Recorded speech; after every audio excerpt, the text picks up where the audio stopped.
네, 키워드를 읽는 시장입니다. 오늘은 우리은행 박형중 이코노미스트 모셨습니다. 안녕하십니까? 네, 반갑습니다. 위원님 되게 오랜만에 오신 것 같아요. 네, 그런 것 같습니다. 자, 오늘 첫 번째 키워드 바라보도록 하겠습니다. 자, 주말 사이에 좀 뜨거웠는데요. 사실 바이든의 사태는 여러 분위기가 좀 형성됐었어요. 그런데 좀 재밌었던 것은 복귀해 보면 TV 토론회가 그렇게 여파가 큰가? 이 TV 토론회 정말 잘해야겠다. 9월 달에 좀 아마 있을 예정인데 2차가. 자, 사태의 이 여파는 어떨까요? 일단 뭐 가능하기는 좀 어려울 것 같아요. 일단 바이든 미 대통령이 후보를 사퇴를 했기 때문에 새로운 이제 대통령 후보를 민주당에서 뽑아야 되는데 트럼프의 그 견줄 만한 대항마가 그렇게 눈에 잘 보이지는 않는 상황이거든요.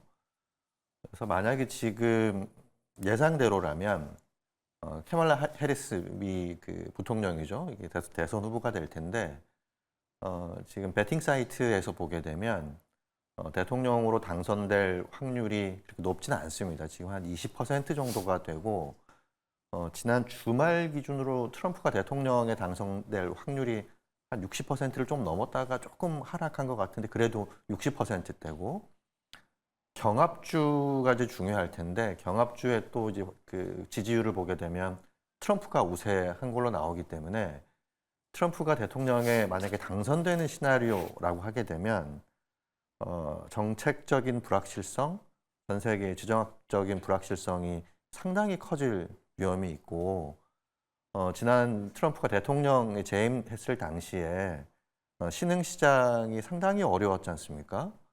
환율에 대한 압박도 심했고 무역 분쟁도 심했고 관세와 관련된 다툼도 심했고 이런 것들을 고려해 보면 앞으로 이제 그 트럼프가 그 내놓을 정책들과 그와 관련된 발언들, 지지율의 추이들 이런 것들에 따라서 시장의 전반적인 변동성이 상당히 확대될 가능성이 있고 올해 상반기 동안에도 여러 이슈들이 있었지만 시장 흐름은 그나마 안정적이었고 주가도 우상향의 흐름을 꾸준히 이어왔었는데 하반기는 상반기와는 다른 흐름을 보일 가능성이 꽤 높지 않겠나라고 추측하고 있습니다. 네, 위원님 말씀하셨던 것처럼 지금 장마 전선의 영향권에 한반도가 있는데 전 세계 증시가 미국의 대선의 영향권에 이제 막 들어간다라는 생각이 좀 듭니다. 자, 빠르게 두 번째 키워드도 살펴보도록 하겠습니다. 자, 주말 사이에 또 중동이 부쩍부쩍 하더라고요. 이번에는 이스라엘이 예멘 본토를 직접 로켓을 발사한 것은 가자지구 내전 이후에 처음인 것 같은데 그런데 유가 시장을 보니까 약간 아직은 글쎄요 뭐 좀 양치기 소년이 됐나 아니면 학습 효과가 있나 잘 움직이지 않은 것도 같고 이거 도대체 어떻게 해석해야 되는 겁니까? 아직까지는 뭐 반영은 하고 있지는 않은 것 같은데 일단 제 기억으로도 이스라엘이 예멘을 공격한 거는 처음인 것 같아요.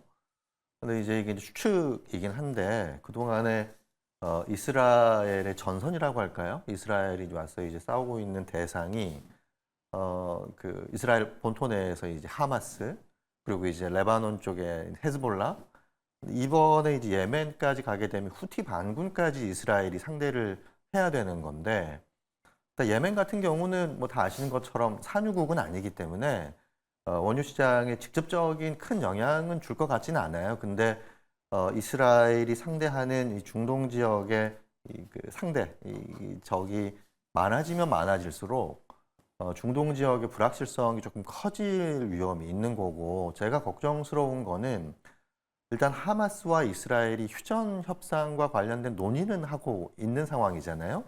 근데 휴전하고 있는 마당에 이 전선을 확대하는 이스라엘의 결정이 내렸다는 거는 지금 우리들이 생각하고 있는 것처럼 중동 문제가 쉽게 완화되거나 풀리지 않을 가능성을 높이는 부분이기 때문에 앞으로 이 부분을 상당히 관심 있게 봐야 될 것 같고 만약에 이 문제로 인해서 국제 유가가 급등한다고 하면 하반기에 물가 쪽에 영향을 줄 수 있는 요인일 뿐만 아니라 투자 심리에도 상당히 부정적인 영향을 미칠 수가 있거든요.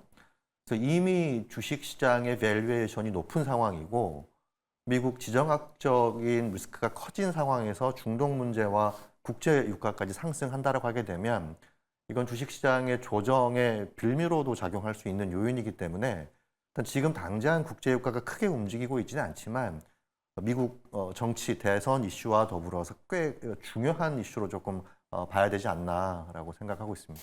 네, 위원님 말씀하셨던 것처럼 주식시장이 가장 싫어하는 불확실성, 이 두 가지의 큰 채널들이 지금 가동되고 있습니다. 미국 대선도 그렇고 또 중동 화약고도 그렇고요.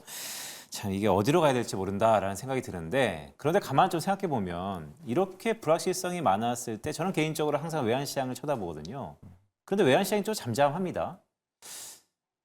이거는 우리가 그냥 해프닝으로 넘겨야 될 거를 너무 의미 두는 거 아닌가?에 대한 생각도 살짝 드는데 외환시장이 반응 안 하는 건 왜 그럴까요? 외환시장에서도 고민을 하고 있는 것 같아요. 아마 이제 이 프로그램을 보시고 있는 분들 다 아시겠지만 이제 트럼프가 지금 대통령에 당선될 확률이 높지 않습니까? 트럼프가 지향하는 정책 방향이 달러화 약세, 저금리입니다. 트럼프가 지향하는 정책대로 한다고 하게 되면 약달러가 되는 거죠. 근데 하지만 트럼프 경제 정책의 결과는 강달러가 될 수밖에 없거든요. 금리 낮추고 규제 완화하고 감세하고 한다고 하는 거는 결국엔 강달러로 갈 수밖에 없는데, 이 외환 시장에서도 이 강달러 압력과 트럼프가 지향하는 약달러 압력에 대해서 좀 갈팡질팡하는 게 아닌가 생각이 좀 들고, 지금은 좀 지켜보고 있는 것 같아요. 그러니까 지금 환율이 크게 오르지도 않고 크게 떨어지지도 않고 한다라고 하는 거는 어느 정도 관망을 하면서 앞으로 이제 방향성을 조금 이제 가늠하는 이 시기인 것 같거든요. 민주당의 그 경선이 다음 달 중순에 있지 않습니까? 이때까지는 조금 관망하는 기간이 조금 이어지지 않을까라고 생각이 되고, 민주당의 대통령 후보가 공식 선출이 되고 지명이 되게 되면 그때부터 환율의 방향성이 좀 더 뚜렷해지지 않을까 생각이 되고, 저는 환율이 크게 떨어지지는 않을 것 같고요. 강달러 환경이 조금 더 이어질 가능성이 있고, 하반기에 제가 몇 번 말씀드렸던 기억이 있는데 한 1,400원을 염두에 둬야 되지 않나라고 생각을 하고 있습니다. 그러니까요. 우리 외환시장도 그렇고 국제유가도 그렇고 약간은 더딘 듯한 모습이 있다가 어쨌든 기조가 싹 쓰면요. 워낙 급등하니까요. 우리가 주시해 볼 필요가 있어 보입니다. 자, 마지막 키워드 좀 보도록 하겠습니다. 자, 이럴 때일수록 전략이 매우 좀 중요할 것 같은데요. 약간 이른 감도 있지만 7월 FOMC에 대해서 좀 여쭤보려고 합니다. 자, 깜짝 서프라이즈 얘기도 살짝 있었던 건 사실입니다. 그런데 연준 위원들이 상당히 매파적인 발언도 나타나고 있거든요. 더구나 국제유가도 이제 상승할 가능성이 높다 그러고, 트럼프가 되면 트럼프 인플레이션에 대한 우려도 있고, 자, 7월 FOMC가 우리 대부분 9월 달에 인하할 거니까 7월 달에는 그냥 카페트를 깔아줄 거야, 완화적으로 나올 거야 라고 방심하고 있는데, 오히려 허키시하게 매파적으로 나올 그럴 가능성은 없을까요? 어떻게 좀 보세요? 매파적인 언급은 할 수 있을 것 같습니다. 매파적인 언급은 이제 할 수는 있을 것 같은데, 매파적인 입장으로 다시 선회할 가능성은 그렇게 높지는 않아 보입니다. 지금 FOMC 위원들 입장에서도 상당히 곤혹스러워 할 것 같아요. 왜냐하면 트럼프 대통령이 앞서도 말씀드린 것처럼 저금리를 지향하고 있는데, 앞으로 트럼프가 대통령이 된다 가능성이 점점 높아지면 연준으로 하여금 기준금리 인하에 대한 압박을 상당히 강하게 할 텐데, 단 대선 전에 기준금리 인하하는 거는 트럼프가 공식적으로 반대를 한 상황이잖아요. 지금부터는 연준의 행보가 그들이 정치적이지 않다 하더라도 정치적으로 해석될 소지가 굉장히 높거든요. 이런 것들을 고려해 보면 연준으로서도 그런 것들을 고민하지 않을 수 없는 상황에 왔다라고 생각이 되고, 지금 상황으로서는 연준의 그동안의 이제 그 입장이나 이런 것들을 보게 되면 올해 연말까지 한 번 하겠다는 거 아닙니까? 한 번. 그럼 시기는 7월 달은 좀 너무 빠른 것 같고, 그렇죠? 빠른 것 같고, 11월은 대선이 있고, 남아있는 건 9월과 11월 이 두 번이 가장 유력한데, 트럼프의 얘기를 들으면 9월 못 하는 거고 12월에 해야 되는 거고, 트럼프의 말에도 불구하고 9월에 한다라고 하는 거는 이제 폭풍 속으로 들어가는 것이기 때문에 지금부터는 이제 연준 위원들도 상당히 조심스럽게 발언을 할 걸로 예상이 되고 지금까지 했던 스탠스와 전혀 다른 모습은 보이지는 않을 걸로 생각이 되고요. 지난 6월 FMC 때 보였던 그 행보에서 크게 벗어나지 않는 이런 행보를 7월 FMC에 보일 가능성이 높다라고 보고 있습니다. 네, 말씀 주셨던 것처럼 기존에 이미 인하로 무게 이슈가 옮겼으니까 거기 크게 벗어나지 않을 것이다. 7월 FOMC 이달 말에 있으니까요. 한번 관전 포인트다라고 할 수 있겠습니다. 자, 마지막 질문 좀 드리도록 하겠습니다. 자, 위원님, 뭐 종목 얘기 한번 좀 해볼까요? SK하이닉스 얘기입니다. 이번 주 25일 날 실적 발표입니다. 실적이 너무나 좋을 것 같은데 주가는 계속해서 조정받고 있습니다. SK하이닉스뿐만 아니고 SK하이닉스를 위시한 반도체 전반적인 업황에 대해서 뷰를 좀 여쭙니다. 어떻게 좀 봐야 될까요? 조정이 좀 깊습니다. 실적 전망은 굉장히 좋죠. 실적 전망은 굉장히 좋은데 지금 미국 시장 흐름에 영향을 받지 않을 수 없다라고 생각을 해요.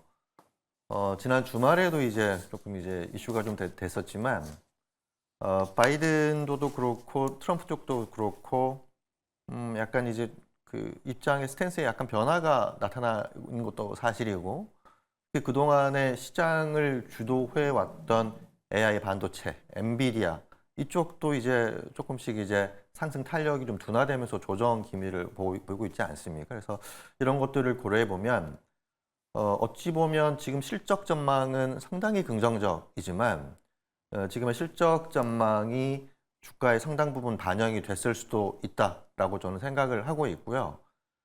이미 모르겠어요. SK 하이닉스나 한국의 반도체를 가지고 계신 분들은 조금 이제 차익 실현을 조금씩 고려해 봄직한 시기가 아닌가라고 생각이 되고 다만 지금까지 이제 반도체 업종을 전혀 가지고 있지 않으신 분들은 주가 조정 여부에 따라서 폭에 따라서 신규 진입을 고려해 봄직한 이런 전략이 당분간은 조금 좋지 않겠나 생각이 되고 불확실성이 굉장히 크기 때문에